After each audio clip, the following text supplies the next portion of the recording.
ನೀರಿನ tank sir ನೀರಿನ tank ಮೇಲ್ಗಡೆ ಅಲ್ಲ ಇದು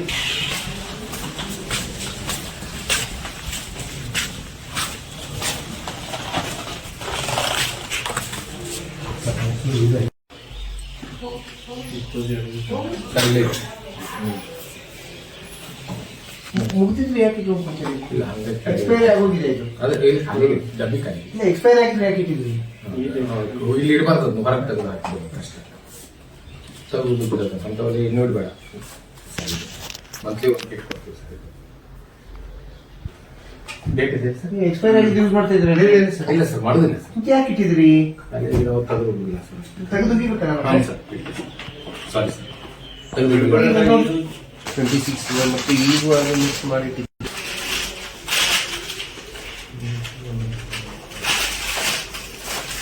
ಏನ್ ಮಾಡ್ತೀವಿ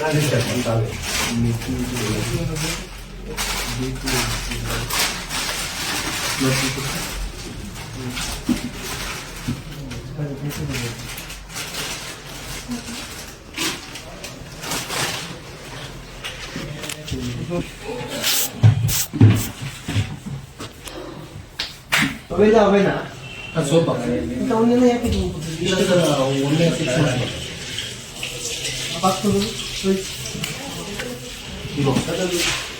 ಪ್ಲಾಸ್ಟಿಕ್ ಆಗಲ್ಲ ಕಡೆ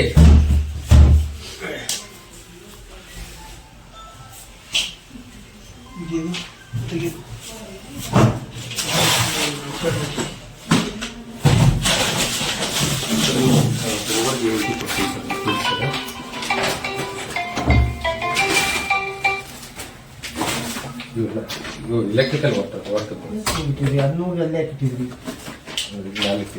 ವೇಸ್ಟ್ ಯಾಕೆ ಬೇಡಬಾರ್ದು ಒಂದೊಂದು ಯೂಸ್ ಆಗ್ತಾವೆ ಸರ್ ಅದಕ್ಕೆ ಈಗೆಲ್ಲ ಏನು ಅದೇ ಅದು ಅದೇ ಸರ್ ಎಲೆಕ್ಟ್ರಿಕ್ ಬೇರೆ ಇನ್ನೊಂದು ರೂಮ್ ಎಲ್ಲ ಫುಡ್ ಜೊತೆ ಮಿಕ್ಸ್ ಆಯ್ತು ಅಂತಂದ್ರೆ ಇವಾಗ ಸರ್ ನಮ್ಮ ಮಕ್ಕಳು ಒಮ್ಮೆ 3 ಗಂಟೆಗೆ ಬರ್ತಾರೆ ಸರ್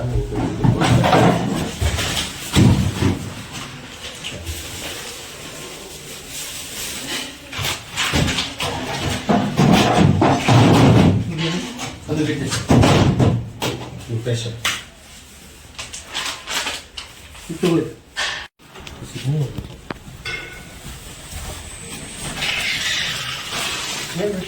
ತೆಗಿರಿ ತೆಗಿರಿ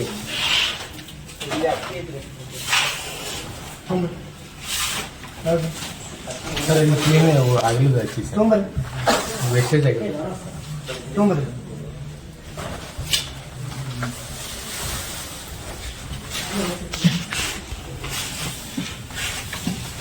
ಅಲ್ಲಿ ಹಾಲ್ನಲ್ಲಿ ಫ್ರೂಟ್ಸ್ ಎಲ್ಲರೂ ತೊಂಬರ್ರಿ ಟಿಕೆಟ್ ಯಾಕೆ ಅಲ್ಲೇ ಇವ್ರು ನೋಡಿ ಸರ್ ಇವರು ಅಂದರೆ ಸರ್ ಈಗ ಚೆನ್ನಾಗಿ ಹೇಗೆ ಕುಳಿತೈತೆ ಸರ್ ಏನು ಮಾಡ್ತೀವಿ ಹೌದು ಸರ್ ಟಾಯ್ಲೆಟ್ ಟಾಯ್ಲೆಟ್ ನೋಡಿ ಏನು ಇವೆಲ್ಲ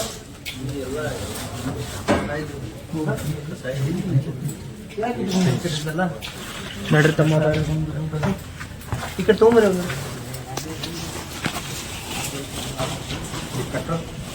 ಕಟ್ಟೋದು ಸರ್ ಅಯ್ಯೋದು ಬಂದು ಏನು ನೋಡಿ ಅದ್ರಾಗ ಪ್ಲಾಸ್ಟಿಕ್ ಸರ್ ಚೀಲ ಪ್ಲಾಸ್ಟಿಕ್ ಹಳೇದು ಆಗಿದ್ದು ಖಾಲಿ ಆಗಿದ್ದು ಚೀಲ ಎಲ್ಲ ಕಟ್ಟಿ ಅವು ಏನು ಕೆಳಗಿಂದ ಸರ್ ಅದು ಫಿಲ್ಟರ್ ಟ್ಯಾಂಕ್ ಸರ್ ಹಳಿದು ಸರ್ ತೋರ್ತಾ ಇದೆ ಸರ್ ತೆಗೆದು ಸರ್ ತೆಗೆದಿತ್ತು ನೀವು ಕೊಡ್ಬೇಕಲ್ಲ ಬೇರೆ ಈಗ ಮಾರ್ಚ್ ಎವ್ರಿ ಇಯರ್ ಮಾರ್ಚ್ ಕೊಮ್ಮೆ ಕೊಡ್ತೀವಿ ಸರ್ ಇದೇನು ಏನು ಅದೇನು ಇದು ಹಾಸಿ ಇದು ಹಾಕೋದಕ್ಕೆ ಹೇಳ್ತೀವಿ ಹಳಿ ಬಂದಿದ್ದು ಡಬ್ಬಿಗೆ ಏನೇನದು ಅದನ್ನು ಮುಸ್ರಿ ಹಾಕ್ಕೊಂಡು ಮುಸ್ರೆ ಹಾಕಿ ತೆಗೆದು ಕೊಡ್ತೀವಿ ಸರ್ ಡೈಲಿ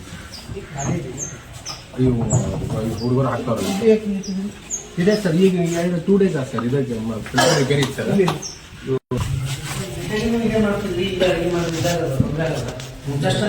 ಬೆಳಿಗ್ಗೆ ಕ್ಲೋಸ್ ಮಾಡ್ತೀವಿ ಸರ್ ಅಡಿಗೆ ಆಗೋಕ್ಕೆ ಸರ್ ಆಮೇಲೆ ಬರೋಕ್ಕೆ ಸ್ಟಾರ್ಟ್ ಇವ್ರು ಅವ್ರಿಗೆಲ್ಲ cement tiles cement sir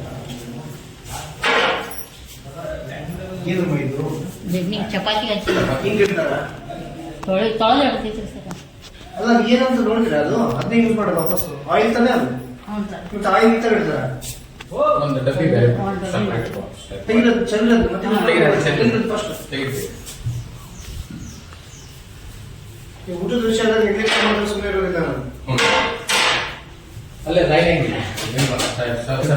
soap kit monthly once.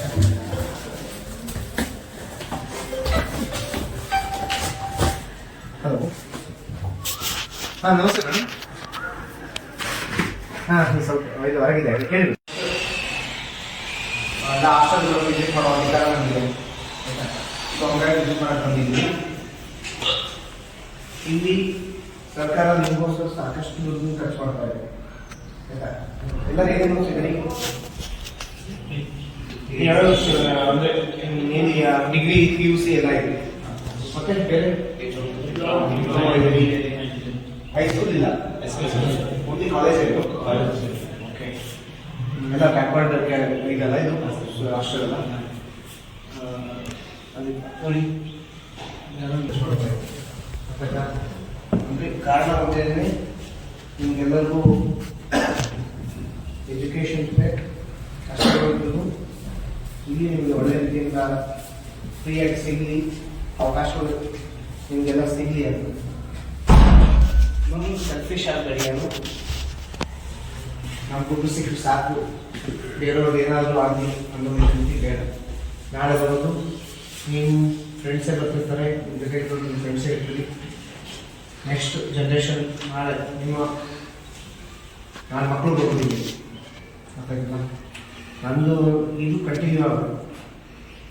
ಸರ್ಕಾರ ಟ್ಯಾಕ್ಸ್ ಪೇಯರ್ಸ್ ಅಮೌಂಟ್ನ ಸುಮಾರು ಖರ್ಚು ಮಾಡ್ತಾ ಇದೆ, ಅದು ನಿಮಗೆ ಸಿಗಬೇಕು ಗೊತ್ತಾಗಿಲ್ಲ. ಇಲ್ಲಿ ನಾನು ಕೇಳೋದು ಒಳ್ಳೆಯದೇ, ಯಾವುದಾದ್ರೂ ತೊಂದರೆ ಇಲ್ಲ ಇದ್ರೆ ಧೈರ್ಯವಾಗಿ ನೀವು ಯಾರು ಹೆಸರು ಹೇಳೋಕ್ಕೆ ಹೋಗಬೇಡ, ಹೇಳೋದು ಬೇಡ. ಇಂಥ ಪ್ರಾಬ್ಲಮ್ಸ್ ಇದೆ ಅಂತ ಹೇಳಿದ್ರೆ ನಾನು ತಿಳ್ಕೊಬೋದು. ಏನು ಪ್ರಾಬ್ಲಮ್ಸ್ ಇದೆ, ಊಟ ಏನಾಗಿದೆ ಮಾತಾಡಬೇಕು, ಊಟದ ಏನು ತೊಂದರೆ ಇದೆ, ಊಟ ಎಲ್ಲ ಏನು ಕೊಡ್ತಾರೆ,